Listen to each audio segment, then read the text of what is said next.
The court is in session.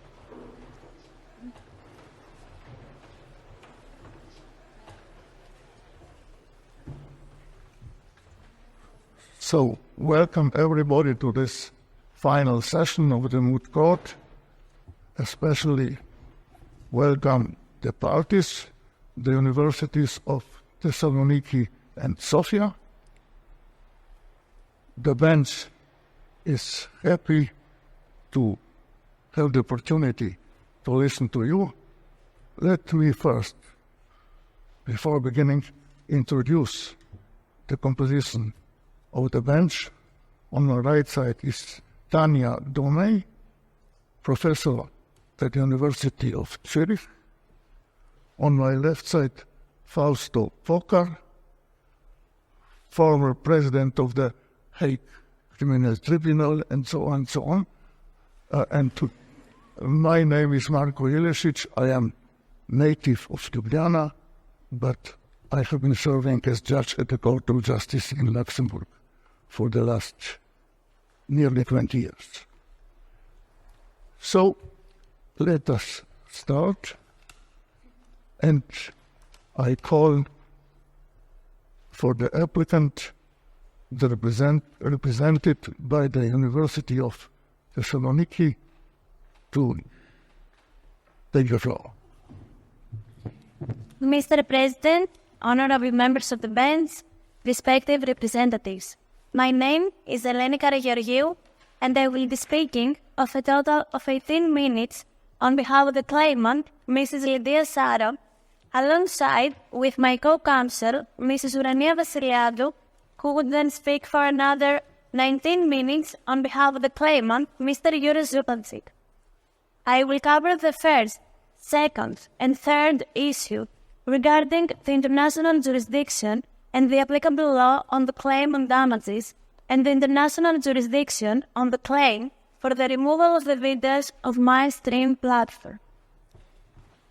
As we know from the case facts, the defendant, named Julia, captured and uploaded in her MyStream account videos depicting the claimant, Mrs. Lydia Sara, in her private life without her consent, wearing clothing of various brands. Due to the uploading of the videos, the Austrian sportswear giant Feline SC terminated its agreement with Mrs. Lydia Sara in the view of the assumed obligation by the latter to exclusively wear feline sportswear in all her public appearances. Consequently, the claimant, Mrs. Lydia Sara, brought an action before this court against Julia, MyStream Europe, and Mrs. Marchetti, seeking firstly the non-pecuniary damages from the infringement of her personal rights, secondly the pecuniary damages from the breach of her sponsorship contract, and thirdly the immediate removal of all the videos depicting her of MyStream platform. I will begin my submission with international jurisdiction of this court in order to hear the claim on the damages for the infringement of personal rights under both Brussels 1-bis regulation and GDPR regulation. Firstly, as we know, as is evident from the case facts, the damages that the claimant suffered were caused by a tortious conduct which consists in the capturing and the uploading of the videos depicting the claimant in MyStream platform. Therefore, the claim for compensation arose from tort, as it isn't arising from a freely assumed obligation, as the Court of Justice of the European Union interpreted the concept of tort in the case of Onasios Kalfelis. The Court of Justice of the European Union, in the case e-date advertising, in order to resolve the jurisdictional problems that the Internet creates, interpreting the jurisdictional grounds of Article 7, Paragraph 2 of Brussels 1-bis regulation as the place where is based the center of the victim's interests, which coincides with her domicile, as this is the place in which the victim suffered the consequences of the harmful event most intensely. Since Mrs. Saro resides in Slovenia with Mr. Zupancic and has her tax residence only in Slovenia, as mentioned in the clarification question 55, it is evident that her domicile is in Slovenia and therefore her center of interests. Subsequently, this court has international jurisdiction under Brussels 1bis regulation as the place where the damage occurred. Sorry, Counsel, you mentioned the judgment e-data advertising. Do you know whether the Court of Justice maintained this approach later or not? Is this the only judgment concerning the interpretation of the Article 7 of the Brussels regulation? Thank you for your question, Honorable President. Yes, in this case, the Court of Justice interpreted the place where the damage occurred, and it specifies in thought 44 that it is also applied in the means of communication as MyStreams Europe platform. Also, Thank you. You may continue, Okay.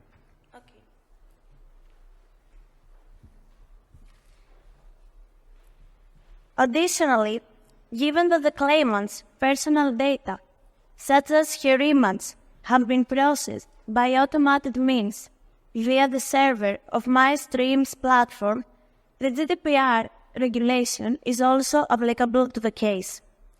Pursuant to the jurisdictional ground of Article 79, Paragraph 2 of the GDPR regulation, Mrs. Saro, as the data subject, can bring an action before the courts of her habitual residence, being the habitual center of her interests, which, as already established, is Slovenia. Secondly, regarding the applicable law, as the tort is directed against the claimant's personality, Regulation Rome 2 isn't applicable to the case, since it doesn't fulfill its material scope, as Article 1, Paragraph 2, Point G expressly excludes personality-related torts from its substantive scope. Whereas Rome 2 isn't applicable to the case, the applicable law should be based on the conflict of laws rules of Slovenia. However, in the field of the infringement of personal data, there are uniform substantive rules legislated by the European Union, namely GDPR's provisions. Since Slovenia is a member state of the European Union, it is directly bound by the GDPR regulation. Consequently, the applicable law should also be based on the substantive uniform provisions of GDPR regulation.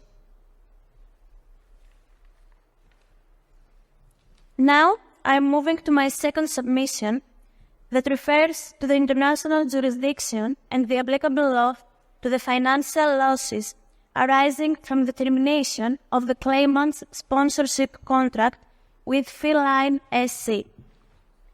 The claimant processes at discretion to select between the default jurisdictional ground of Article 4, Paragraph 1 of Brussels 1bis regulation and the special concurrent jurisdictions for torts under Article 7, Paragraph 2 of Brussels 1bis regulation, since there is no breach of a freely assumed obligation.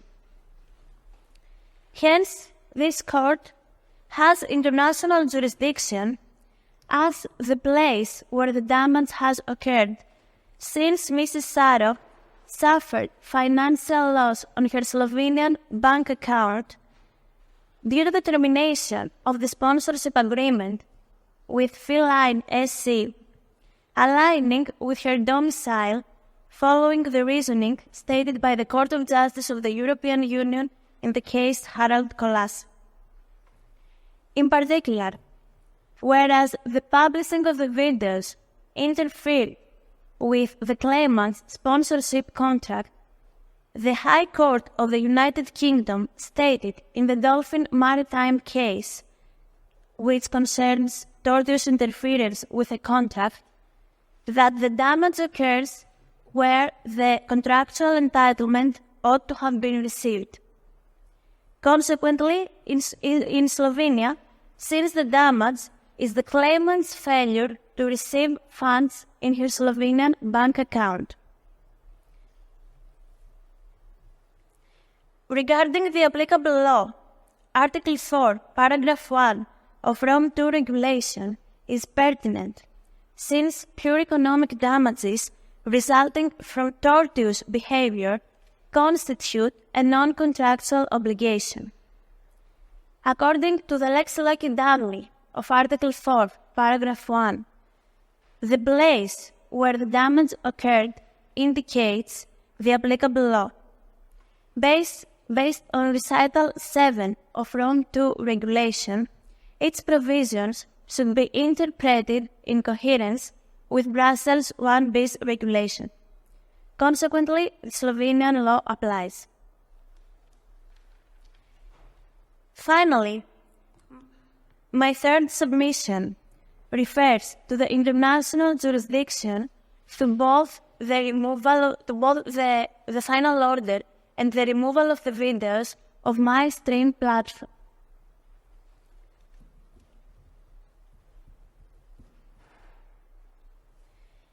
Firstly, I will begin with international jurisdiction regarding the order for the removal of the videos.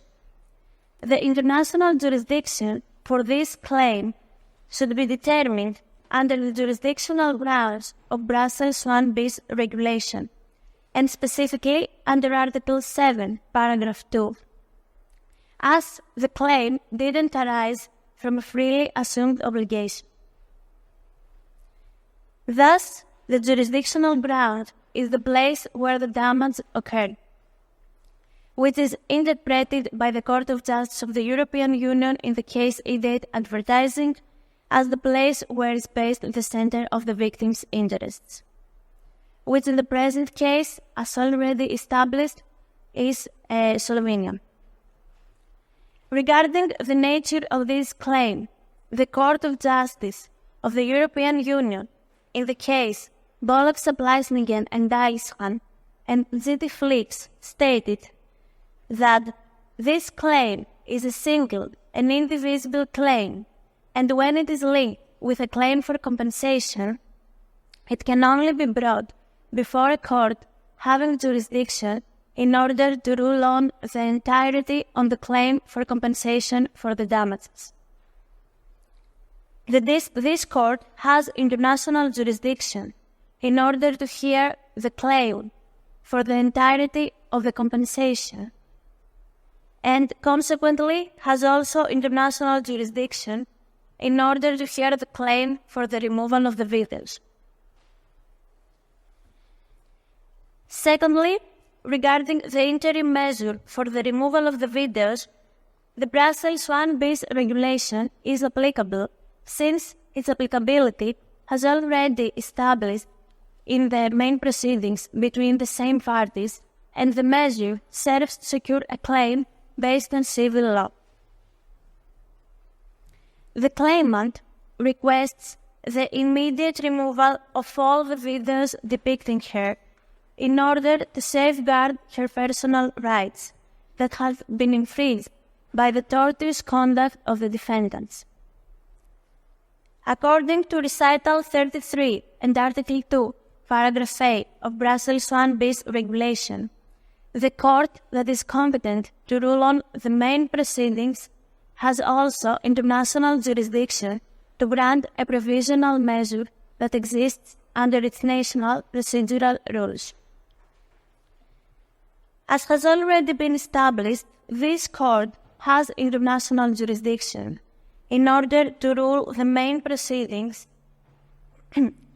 specifically under the special jurisdictional ground of Article 7, Paragraph 2 of Brussels 1 bis regulation, and consequently has also international jurisdiction to grant the provisional measure for the removal of the videos of my stream platform.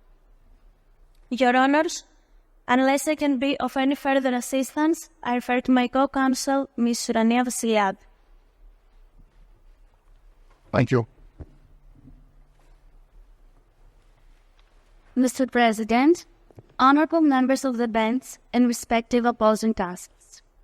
My name is Surania Vasiliadou, and I speak on behalf of the claimant, Mr. Yurios Zupančič, for the second lawsuit for the nullity or the termination of the partnership agreement between Julia and MyStream Europe. It should be clarified from the beginning that the two claims are going to be addressed alternatively, and that in the first claim, the claimant acts as a legal representative of his daughter Julia, while in the second claim, he acts in person. The court may only be with us on one of the submissions for our client to succeed in this case. Therefore, I will follow a tripartite structure to my speech. Firstly, I will address the matter of incidental question arising in this case. Secondly, I will cover the first main claim for the invalidity of the contract. And thirdly, I will present the alternative claim for the termination of the contract.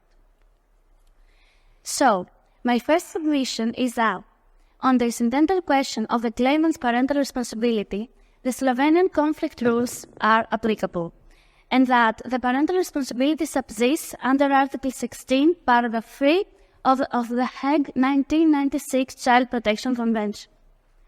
Prior to making a decision on the main topic, it is a prerequisite for the court to decide upon the incidental question of the claimant's parental responsibility, since in both claims he acts as a holder of parental responsibility. The Slovenian conflict rules are pertinent to determine the law applicable to the preliminary issue, and thus the conflict rules of the Hague 1996 Child Protection Convention are applicable, and in particular Article 16, which refers to the attribution of parental responsibility.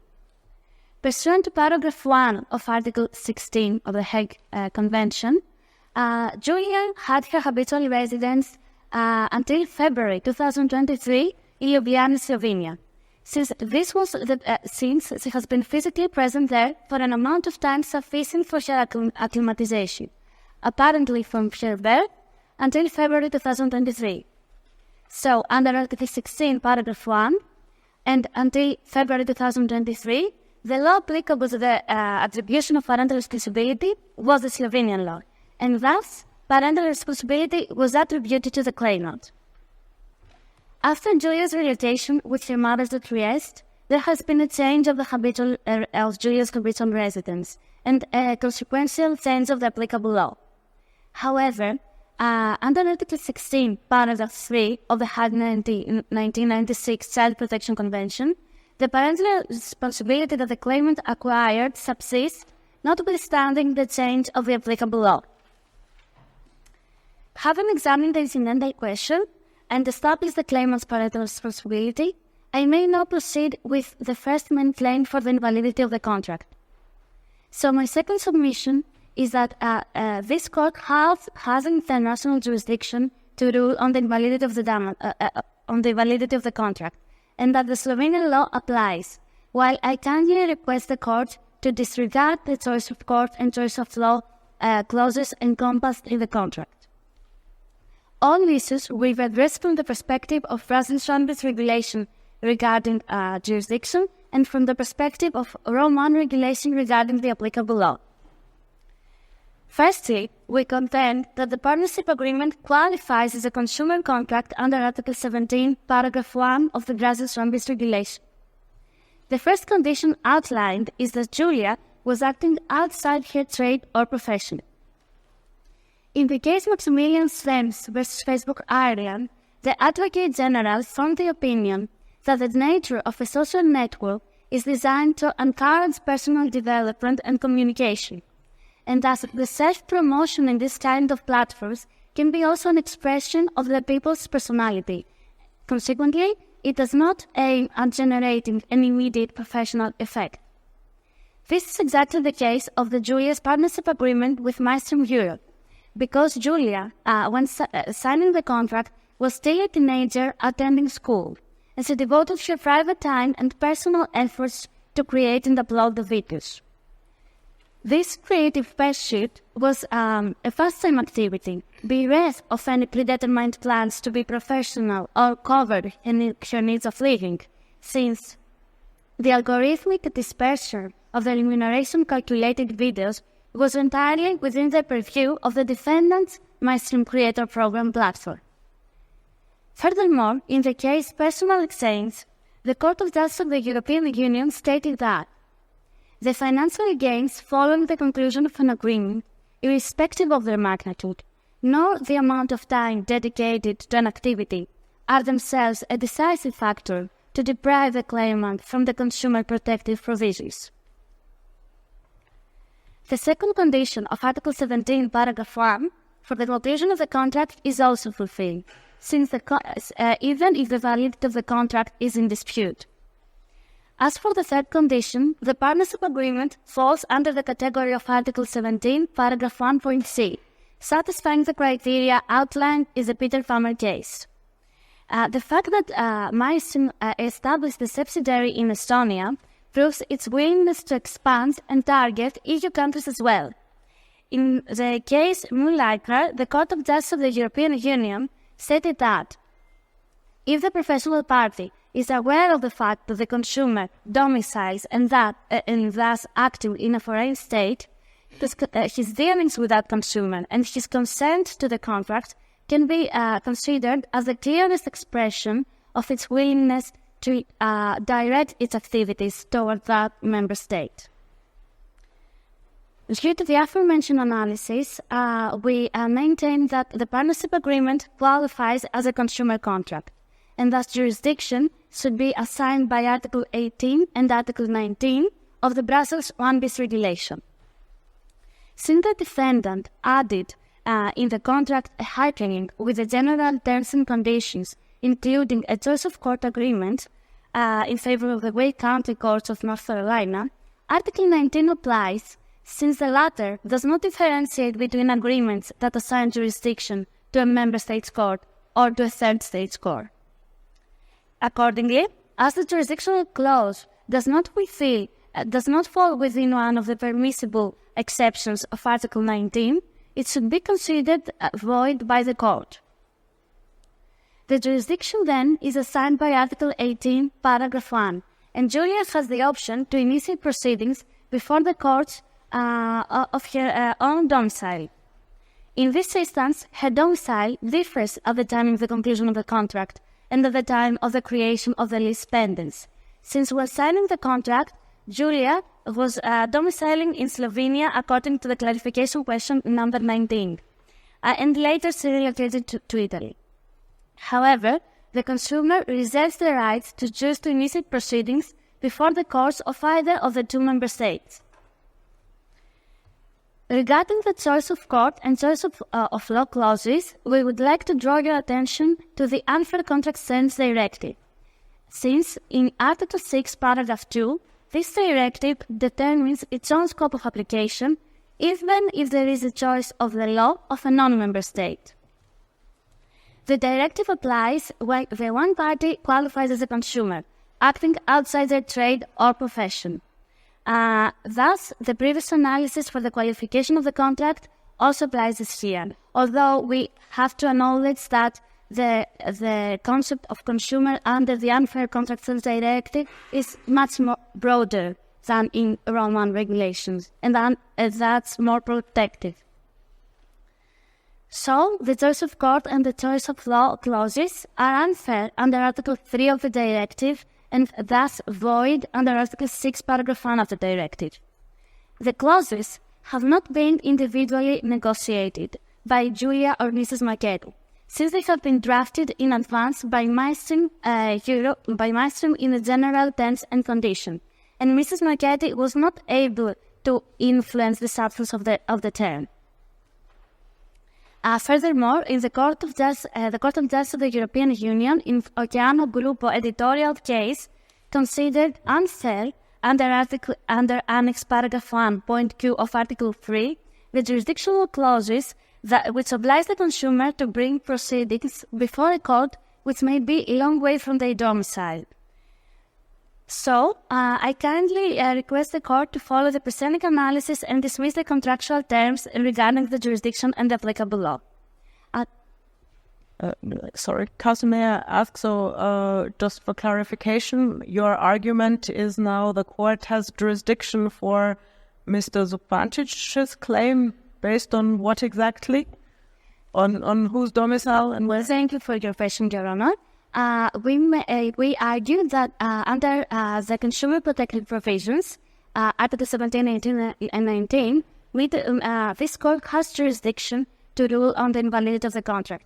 However, we mentioned the Unfair Contract Terms Directive regarding the choice of law and use of court clauses for an additional ground for jurisdiction and for a ground for the applicable law that we follow now. And now it's a good opportunity to clarify a bit the relation between Rome 1 and Brussels 1 bis and the Unfair Contract Terms Directive, because the Unfair Contract Terms Directive applies as a lex specialis under Article 23 of Rome 1 regulation and under Article 67 of Brussels 1 bis regulation, when the two instruments do not contradict. if I may ask also, the Unfair Contract Terms Directive, can you clarify its status? How is it applicable? This directive applies to consumer contracts, and we have argued why there is a consumer. And especially in this directive, the notion of consumer is much broader because it does not have the extra fulfillment for the direction of the activities towards as a member state of the consumer.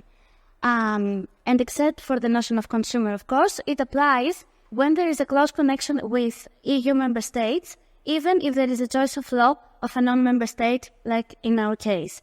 And we believe that the close connection with the EU member states is very obvious, since the one party domiciles in EU, and the otherwise competent court would be a court of inside the European Union. So these are the conditions of the directive to apply. But according to its status, how we could call them, we qualify them as scope rules or localizing rules, because they define their own scope of application, and they apply as lex specialis regarding Rome 1 and Brussels 1 bis. If the court does not have any other questions, I may proceed with my analysis. No, maybe for the purposes of seeing better, which is your point. I understand you base everything on the fact that this is a consumer contract. And so all the arguments you make are based on that.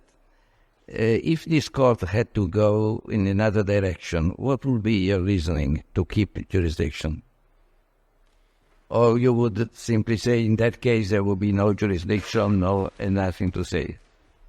Or you have arguments in this respect? Thank you for your question, Your Honor. If the court does not follow the argumentation for the consumer, for the notion of consumer and the consumer contract, the choice of court clause does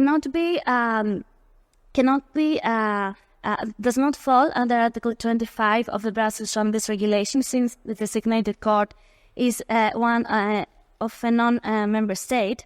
However, following the judgments of the Court of Justice of the European Union, correct maritime case, since the choice of court agreement indicates a third state having jurisdiction over the contract, the prorogation effect of the jurisdiction of the clause will be determined by the national law of the designated law, so of the designated country, so under the law of North Carolina.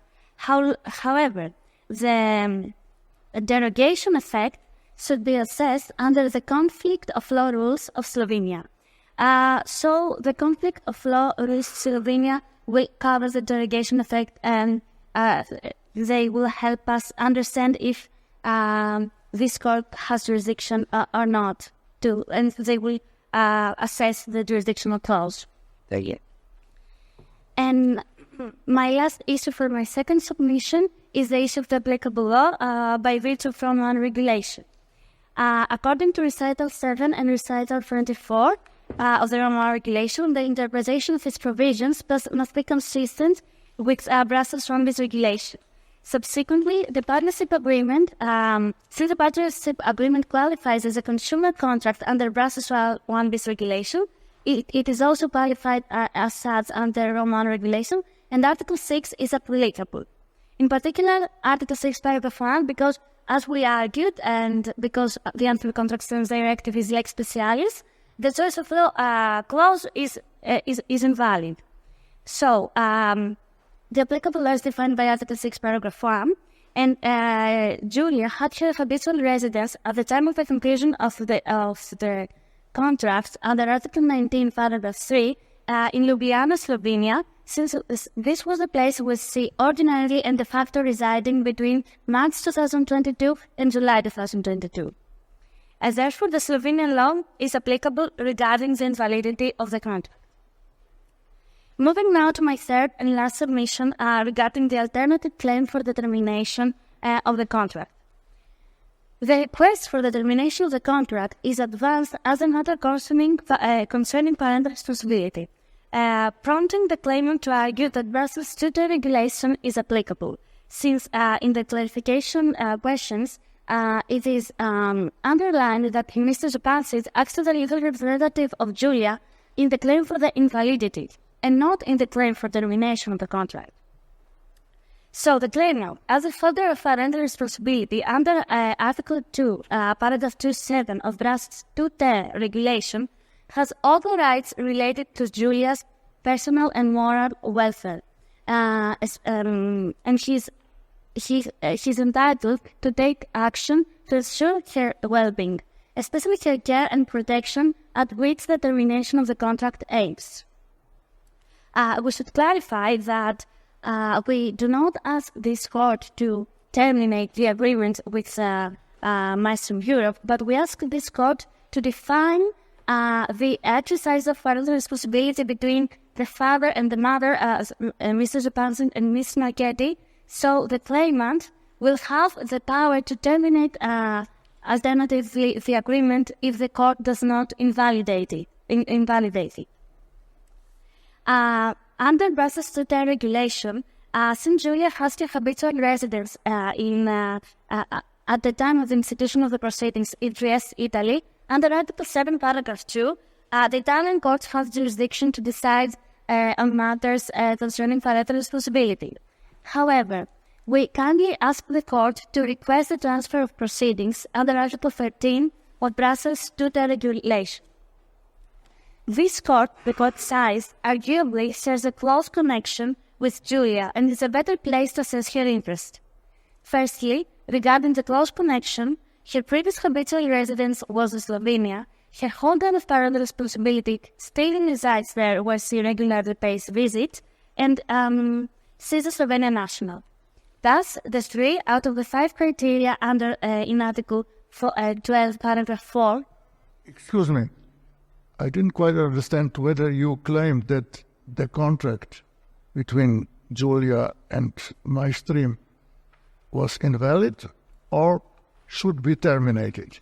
And anyhow, what is the difference as to applicable law in the first and second case? Thank you for your question, Your Honor.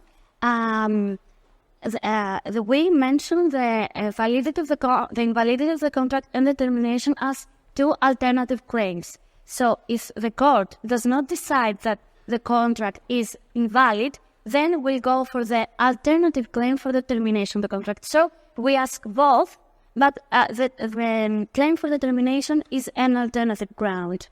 And I was going to address the matter of applicable law after the jurisdiction because I wanted to clarify a bit about how this court would have jurisdiction to rule first on this case, because we request the transfer of proceedings under Article 13, because except for the close connection, this court is considered a better place to assess her interest, since Julia has been raised in Slovenia for 16 years and she speaks the language of the court. Furthermore, there is already a lawsuit pending before this court which will examine the validity of the contract, the case of the contract anyways, while filing a lawsuit in Italy would lead to intolerable delays and thus would undermine the interests of the Julia. Regarding the applicable law that you asked me before, Your Honor, I would like to mention that the applicable law on the exercise of parental responsibility, and thus in order to clarify if her father is able to terminate the contract without the consent of her mother, Article 17 of the Hague 1996 Convention applies. And thank you for your attention. Thank you both. Evcharistume. And now to the defendant, represented by the University of Sofia. I call the counsel for the defendant. Thank you, Your Honor. Mr. President, honorable members of the court, honorable opposing counsels. My name is Teodora Fedorova, and I am going to address the first 3 questions regarding the claims made by Ms. Saro for the allocated 22 minutes. Following me, Ms. Borisova will address the claims made by Mr. Zupancic for 16 minutes. With the court's permission, we would like to reserve 2 minutes for rebuttal. Your Honor, we are here today to discuss the depths of jurisdiction and applicable law to the case. The case took place on the internet, but I would like to highlight that no matter what, the principles set in the regulations which prescribe foreseeability and predictability should be applied. As for the first question regarding the claim for jurisdiction over the damages, it holds true that Regulation Brussels 1 bis is applicable to this claim for damages, as this claim is one of civil and commercial nature. We also maintain that Julia's actions can be characterized as a tort under the autonomous, non-national definition of the Court of Justice of the European Union, set firstly in the Kaufelis case, since this case seeks to establish liability to the respondents and is not related to a contract. We know that Regulation Brussels 1 bis sets 2 heads of jurisdiction which the applicant can base its claim on. The first one is the general rule. We will not address it since the applicant did not raise it as well. The second one is the special rule under Article 7, Paragraph 2, which is applicable to the case since this is a tortious one.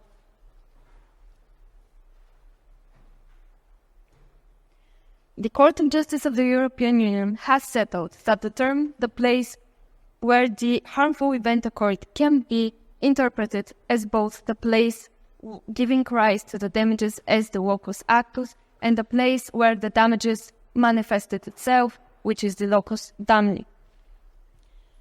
The Court of Justice of the European Union did develop the locus damni specifically for infringement of personality rights that took place on the internet as a connecting factor to be center of interest of that person. We maintain, as you asked the applicant, that after the e-date case, this idea was further established in the Błak-Sapłaj-Ningen case and later on in the GTFlix case as well.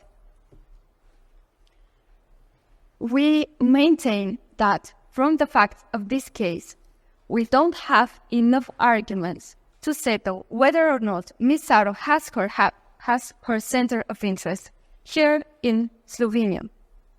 The applicant suggested that the domicile of Ms. Saro must be examined.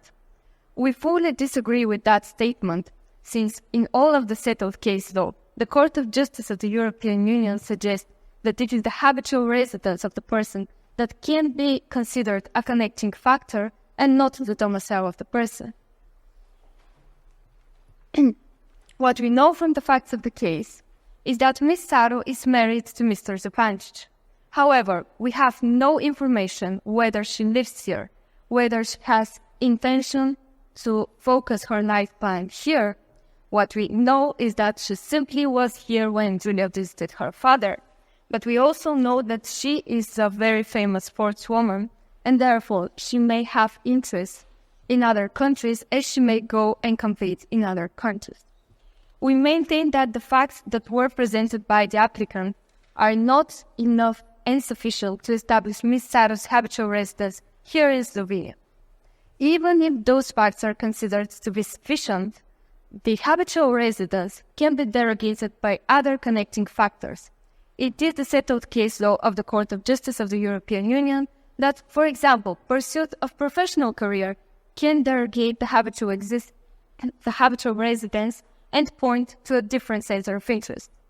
This can also be said for the reputation of a person, since it is also a connecting factor. In PAX Moot case, the Court of Justice of the European Union suggests that it is where the reputation of a person is mainly established, that is the place where the damages directly manifested itself, as it is the place where the infringement of personality rights took place. We maintain that there isn't sufficient information on this case to say that Ms. Saro has her reputation mainly established in Slovenia.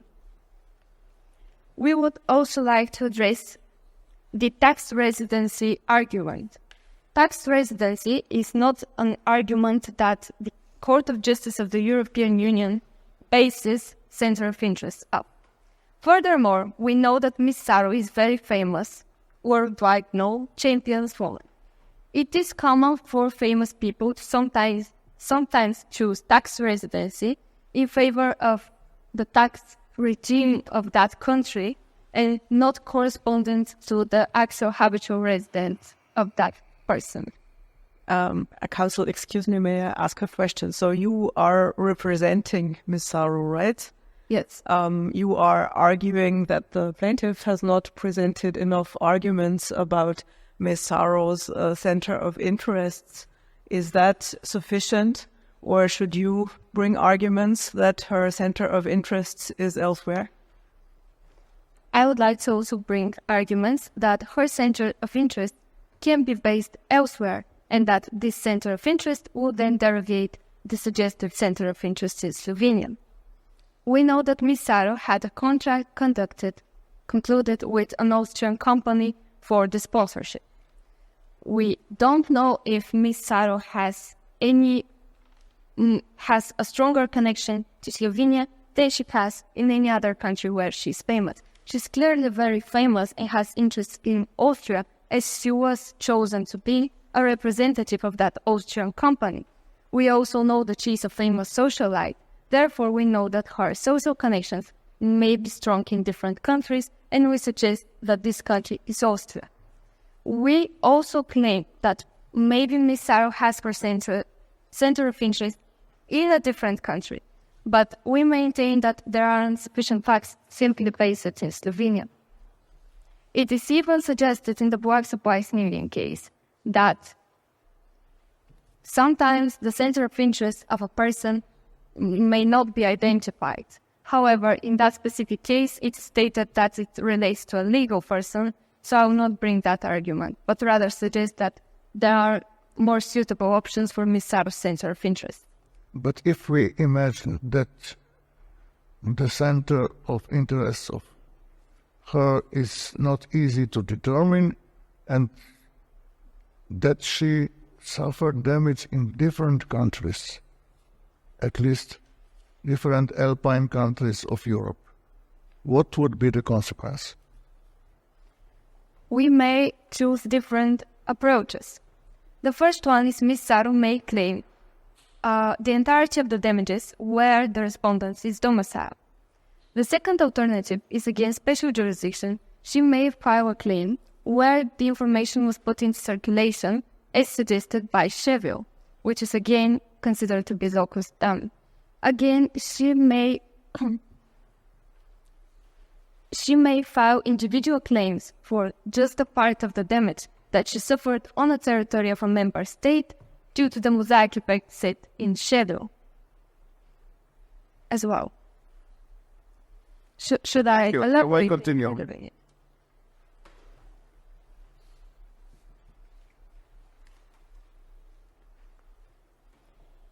we maintain that due to these arguments, the center of interest cannot be interpreted as a connecting factor to this case, and therefore no jurisdiction should be attributed in favor of the court in Ljubljana for the claim for damages that Ms. suffered due to the infringement of her personal rights. The applicants also raised the question regarding the GDPR regulation. We maintain the position that this regulation is not applicable, since in Article 2, Paragraph 2, letter C, it is explicitly stated that household matters are excluded from the scope of the regulation. We maintain that since Julia took those videos while she was at her father's home with his wife, this is a matter of household, and then the regulation should not be applied. And we also would like to point out that the regulation requires the habitual residence as a connecting factor, and as we elaborated for the center of interest, we do not maintain that on this fact we have enough information to base Ms. Saros' habitual residence here in Slovenia. As for the jurisdiction over the financial losses. The jurisdiction over the financial losses is a slightly tricky question, I presume, because when it comes to the settled case law of the Court of Justice of the European Union, it is often very specific to the case and the facts of that case. The applicants raised the question of the Kolasa case. We maintain that these criteria set in Kolasa are not very applicable to this case, since the factual situation there was different. In the Kolasa case, we have damages that raised from prospectus, which we believe is quite different from what we have here. By examining the settled case law, for example, the Kronhofer case, even the Kolasa case and the Universal Music case, we maintain that the criteria set in the Universal Music case are more relevant to this present case we have here. In the Universal Music case, the damages were suffered due to the conclusion of a contract. In the present case, the damages are suffered due to the termination of a contract.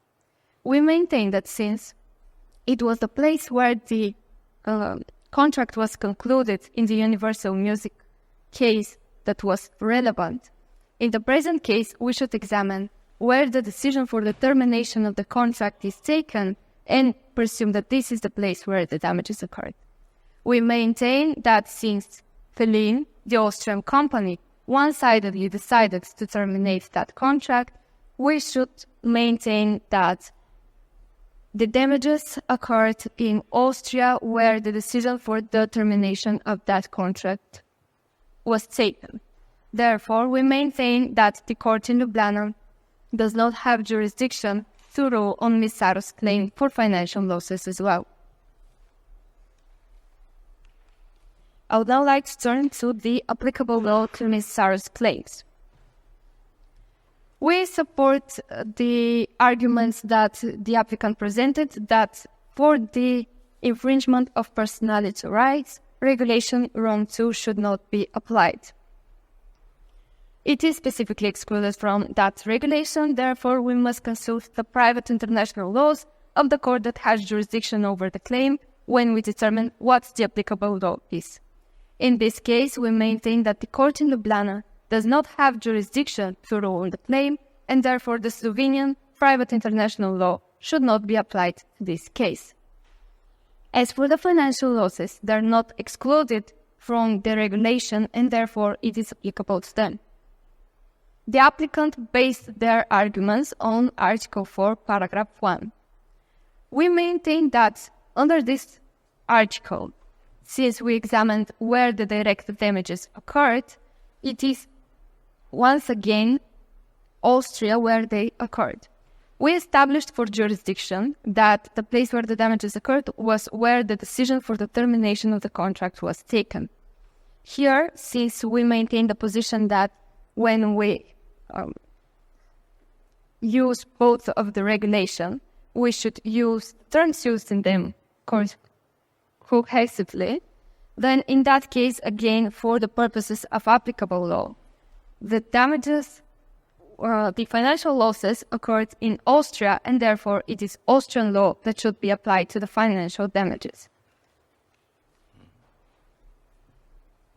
It is also supported in the Wazar case that only the direct damages should be examined, and we maintain that this is the place where the damages occurred for the purposes of applicable law. So it's your position that the damage in Slovenia will be a consequential damage. We maintain that... Just to be clear on which is your position. Because we spoke of direct damage in Austria, and in the other countries, any other country will be consequential probably. But in any case, in Slovenia. Thank you for the question. We believe that Ms. Saro did not suffer financial losses in Slovenia. The fact that she did not receive her remuneration is a mere adverse consequence. The fact that she is domiciled here and has a bank account here from the settled case law is not enough to establish jurisdiction and therefore apply the same criteria for the applicable law in favor of those courts.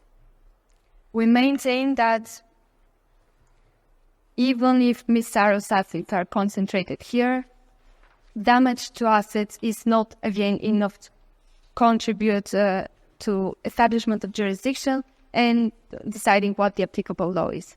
To this case, we maintain that the damages occurred directly in Austria because the contract was terminated there, and we base that statement on the Universal Music case.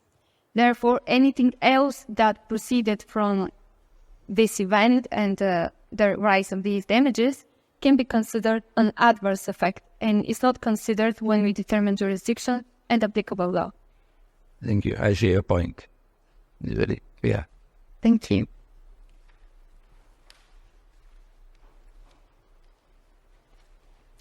Lastly, I would like to turn to the permanent removal of the videos that Ms. Saro asks for and her request for an interim measure.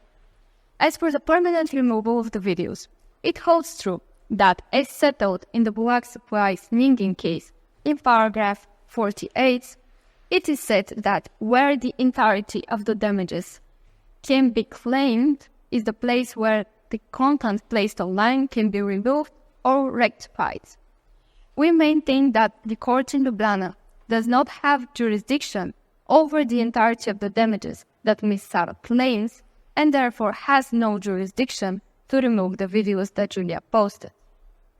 Even if some jurisdiction can be attributed to this court due to the mosaic effect, we maintain that it is not enough a condition to establish jurisdiction to remove the videos, since the court must have jurisdiction over the entirety of the damages to do so. As for the interim measures, we would like to note that the applicant did not raise the question about the autonomous and non-national definition of what a provisional and protective measure is. It is said in the Van Uden case that, as I shall now say, such measures which are intended to preserve a factual or legal situation as to safeguard the rights, the recognition of which is otherwise sought from the court, having jurisdiction as to the substance of the case. We maintain that the interim measure that the applicant asks for has no temporal characteristics, and it also has no intention to keep the factual or legal situation. If the videos are removed from the platform for the duration of the proceedings, or we don't know for how long actually from the facts of the case, this will alter the factual situation in favor of the applicant, as it is the exact thing that the applicant aims to achieve by filing the claim for the permanent removal of the videos. Therefore, we maintain that such measures cannot be identified as protective or provisional measures. I would also like to highlight the fact that we maintain that Regulation Brussels 1 bis should be applicable in case those measures are considered interim or protective and provisional. Since in the Van Uden case and the Toto SPA case, it is suggested that it is the essence of the right that the measure aims to protect that must be examined and not the main claim in the proceedings. We maintain that the right that is seeks to be protected is one of civil and commercial nature. Therefore, Regulation Brussels 1 is applicable. The regulation provides two alternative heights of jurisdiction to base this claim. The applicants base their claim on the fact that, according to them, this court has jurisdiction over the main claim, which is the permanent removal of the video. Therefore, it is, in their opinion, also true that this court has jurisdiction to issue the interim measures. We maintain that since this court has no jurisdiction... Counsel, I remind you that you have not much time left. Yes, I'm already finished. Thank you very much. We maintain that the condition that this court has jurisdiction over the entirety of the damages is not met, and therefore jurisdiction for the interim measure cannot be established. I would also like to highlight the fact that even if Article 35 of Regulation Brussels 1 bis was raised by the defendant, just for avoidance of doubt, I would say that even under that article, this court has no jurisdiction, as firstly, we maintain that this is not a protective or provisional measure, and secondly, we maintain that no real connecting link is established. The Meads case suggests that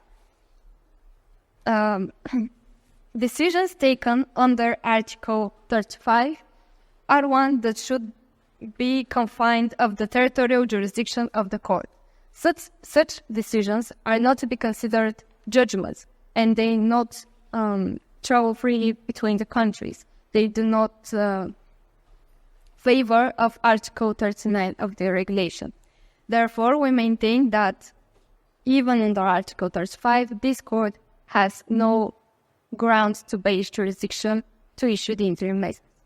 In my remaining time, I would like to once again ask you not to attribute jurisdiction in favor of the court in Ljubljana and not to apply the Slovenian private international law to this case for damages. Thank you for your attention. Thank you.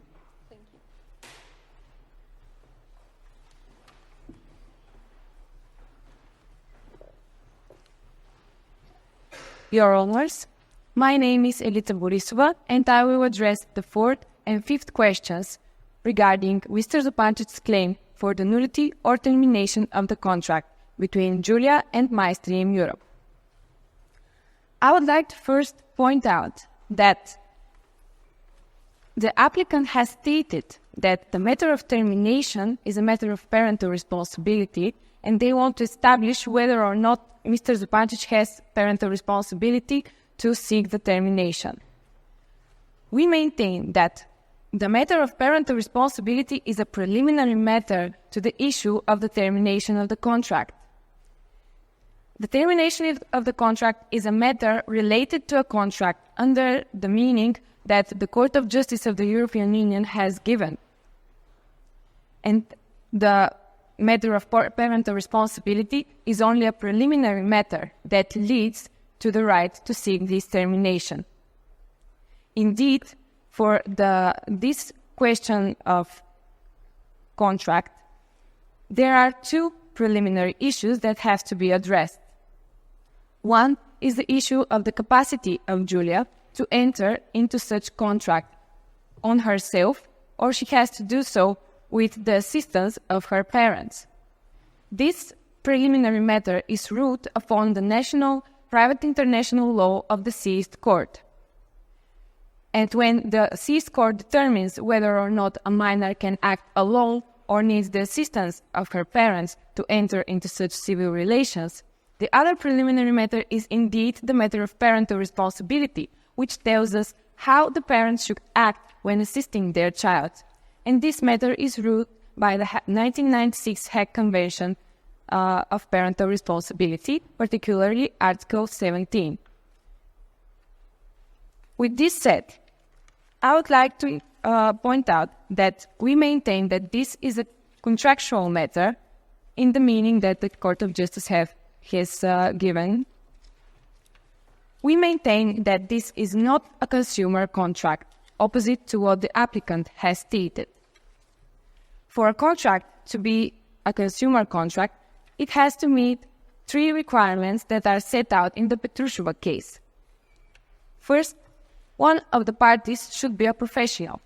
Indeed, in our case, MyStream is a professional. Second, the other party should be a consumer, and we maintain that Julia is not a consumer in this contract. The applicant has raised the Schrems case of the Court of Justice of the European Union, but we maintain that the Schrems case has a slightly different factual situation. In the Schrems case, Mr. Schrems has concluded one contract with Facebook when opening his account, and the Court of Justice has ruled that when he started doing some kind of professional activity under this one contract, this professional activity was non-determining for his consumer status and did not deprive him from it. But in our case, we have not one but 2 contracts that Julia has concluded. Julia, when opening her MyStream account, indeed, she had such a consumer status. But when concluding the second contract, the partnership agreement between her and MyStream Europe, she did not have the consumer status because she acted as a professional and not in her own personal needs. Because if she intended to act in her own personal needs and just continue to make such videos, she should not have concluded the second contract between her and MyStream Europe. Excuse me, counsel. Assuming that she were to be qualified or classified as a consumer, where, in your view, would jurisdiction then be in our case?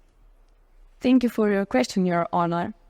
Even if we consider that Julia is a consumer, we maintain that the rules of regulation Brussels 1 bis do not lead us to the Court of Ljubljana. Article 18 states that the consumer may file its claim either at the courts of the defendant's domicile, which in our case is MyStream, and MyStream's domicile is in Tallinn, Estonia. And the other option that the consumer has is to file this claim where the consumer is domiciled.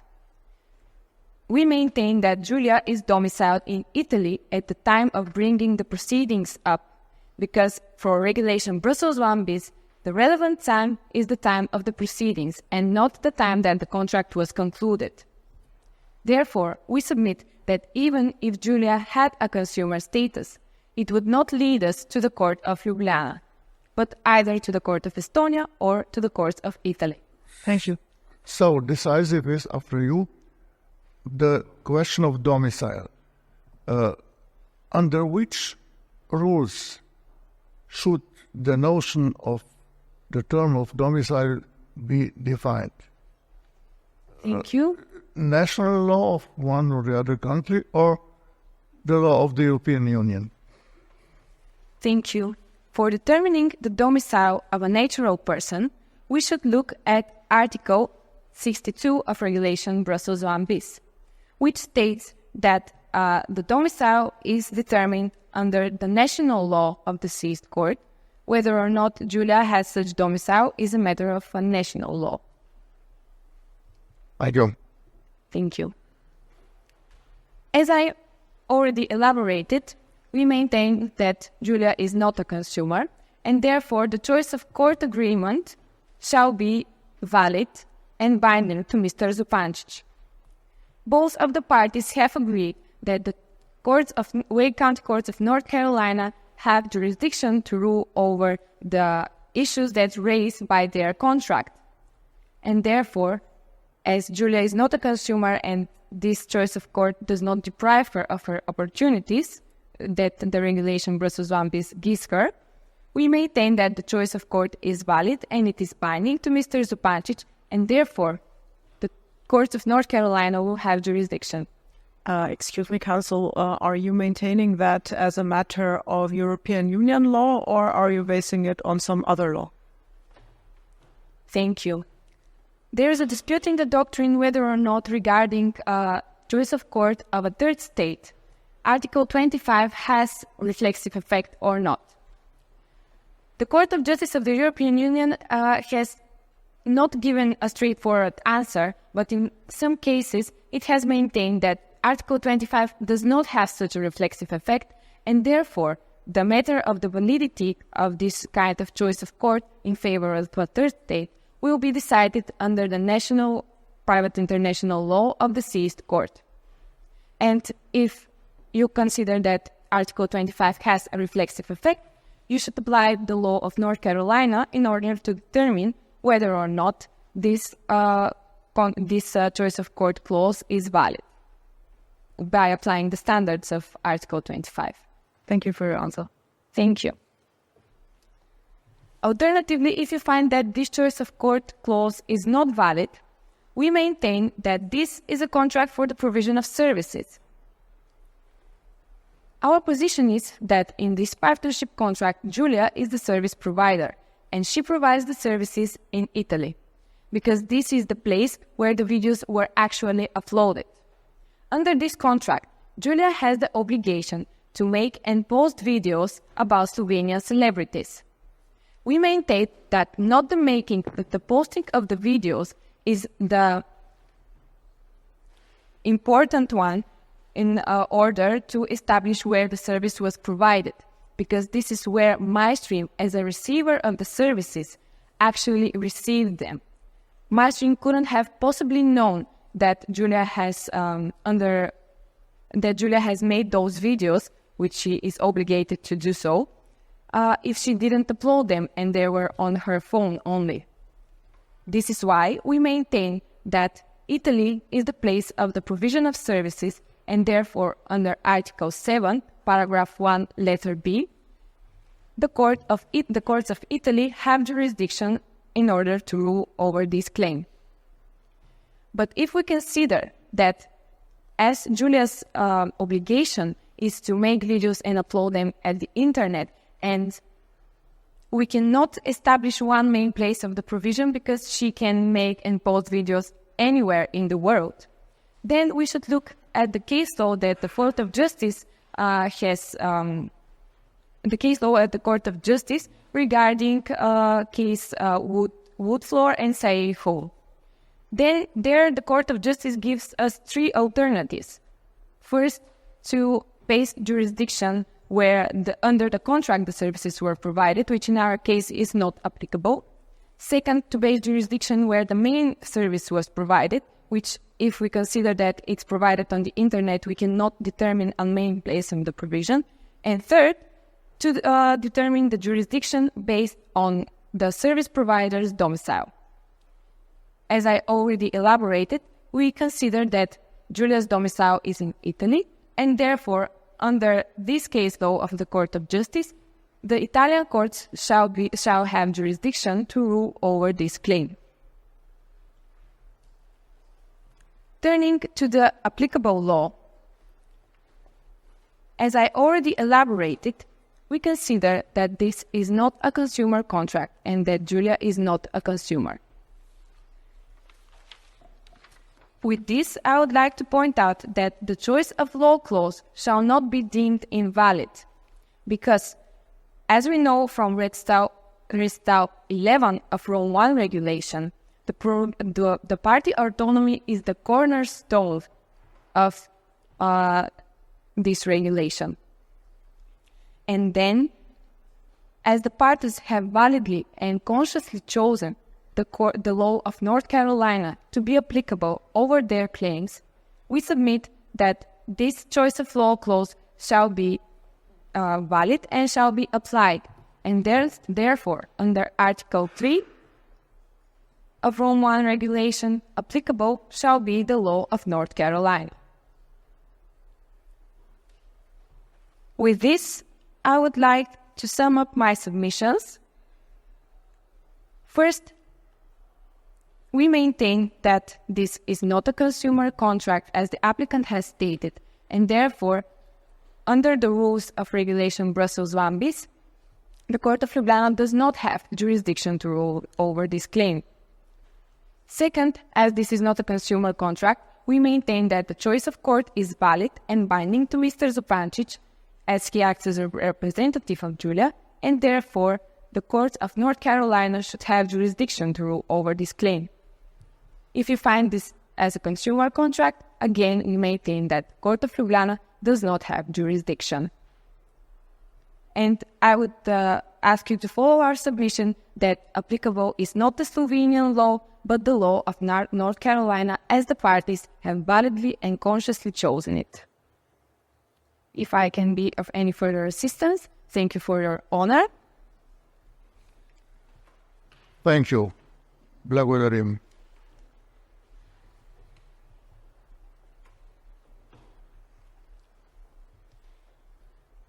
I would have one question per party. First, for the applicant. You mentioned a little bit en passant the judgment of the Court of Justice, Bolage Supringa. What is the lesson we learned from this judgment? Thank you for your question, Honorable President. In this case, the Court of Justice of the European Union held that when the claim for compensation for the damages that arising from an infringement of personal rights, and it is linked with a claim for the removal of the videos that also arises from an infringement of personal rights, the court that is competent for the removal of the videos is the court that is competent to rule on the entirety of the claim for compensation for the damages. It doesn't apply the mosaic approach in the claim for the removal of the videos. The only court that is competent to rule on this claim is the court that has jurisdiction in order to rule on the entirety of the claim for compensation. Thank you. Do you happen to know what was the opinion of the Advocate General Bobek in this case? Sorry, Your Honors. Can I answer the question, or is only the same person? Go on. Thank you for your question, Your Honors. The Advocate General, Mr. Bobek, in both Supply-Syndicate case and in Little Virus case, expressed his reservations for the expansion of the mosaic approach to online infringement of personality rights, because he maintained that this approach is raising a number of practical and conceptual flaws, such as form shopping. Also, he maintained that the mosaic approach is not in line with the principle of legal certainty and predictability, because it leads to the proliferation of the competent courts. So he expressed his reservation regarding the expansion of the mosaic approach. Thank you. Thank you. And now for the defendant, there is one of the cases decided by the Court of Justice of the European Union that came from the Supreme Court of Slovenia, here upstairs, second floor, concerning a person, a Slovenian person who played poker online and earned a lot of money on this poker. The question is linked to the problem of consumer, whether he was a consumer. Of course, you submitted that Julia is not a consumer, but is there any message to be taken from this decision of the court in Luxembourg?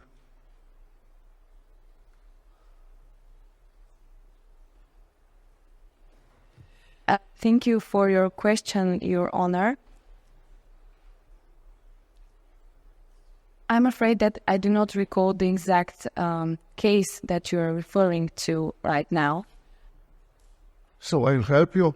The person in Slovenia was not a professional, but he played poker online the game was organized by a Maltese company, and he earned about 200,000 euros per year. And then something went wrong with the contract, and he wanted to terminate the contract, saying that he's a consumer. The Supreme Court of Slovenia asked our court for the opinion, and we answered that yes, that he was a consumer. Does it affect your approach? Thank you. The settled case law of Court of Justice suggests that whether or not a person is a consumer, we should look at why is he entering into this contract. Because if he enters this contract for only pure personal needs, the remuneration is not the only thing that we shall consider. The important thing is that if a person acts as a professional or in his own personal needs only, and if the contract has become predominantly professional or is predominantly non-professional. We maintain that the contract between Julia and MyStream was concluded as a professional contract and did not become predominantly professional. Thank you very much. There are no more questions from the court. Now the parties, you have the opportunity for a reply and a rejoinder, strictly limited to comments on what the other party said this afternoon. The applicant. Your Honors, I would like first to address the center of interest, since it's crucial both for the jurisdiction for damages and for the jurisdiction for the removal of the readers. As we know from the EDA case, a victim may only have one center of interest. So, we cannot locate the claimant's center of interest in Austria just because they maintain a sponsorship agreement that it's over there. But for Slovenia, the facts and the clues that we have from the case are much more. And it's not only that she has your habitual residence, she has family ties there, but it's also that she enjoys reputation there the most because she represents her country as an athlete, and of course she is supported more from her country. And also regarding to Austria, we don't know how often she travels there for exercising her professional activity, because there's not only Austria. Austria is not the only famous destination for skiers, but there are also others as well. So we do not have enough case facts to locate her place in Austria. And besides that, we maintain that if we locate her center of interest in Slovenia, this is in line with the principle of foreseeability for the defendants to be able to foresee the court where they will be sued.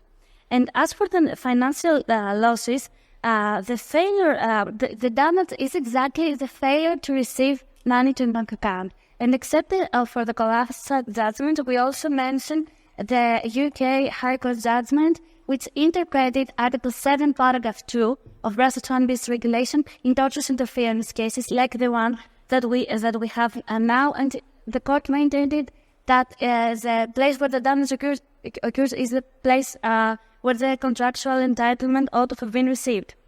Also, as the claimants, the defendants mentioned, the attribution of parental responsibility is indeed an incidental question, and that's why we mentioned it before as an incidental question.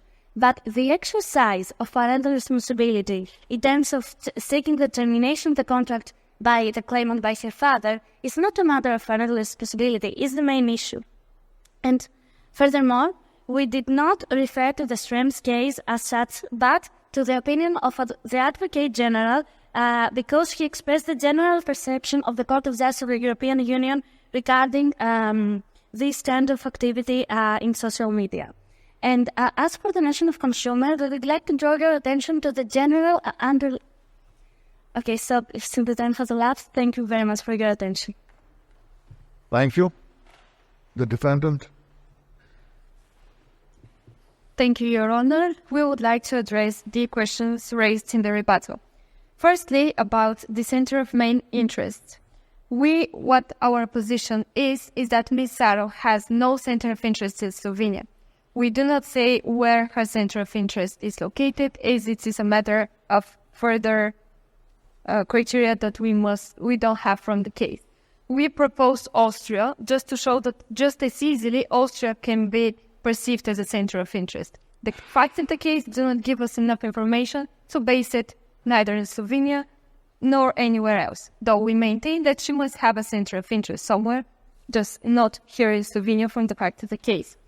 As for the financial losses, we maintain that if we simply take where Ms. Saro has her bank account, this would not meet the principle of foreseeability of the regulation. Therefore, we maintain our position on this question.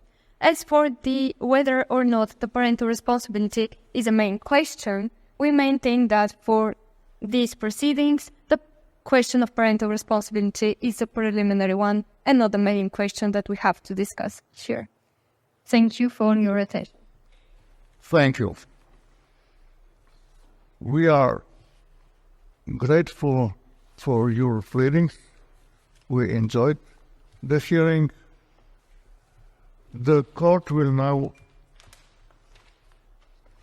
withdraw to deliberate, and the judgment will be announced very soon in some minutes. The session will be closed.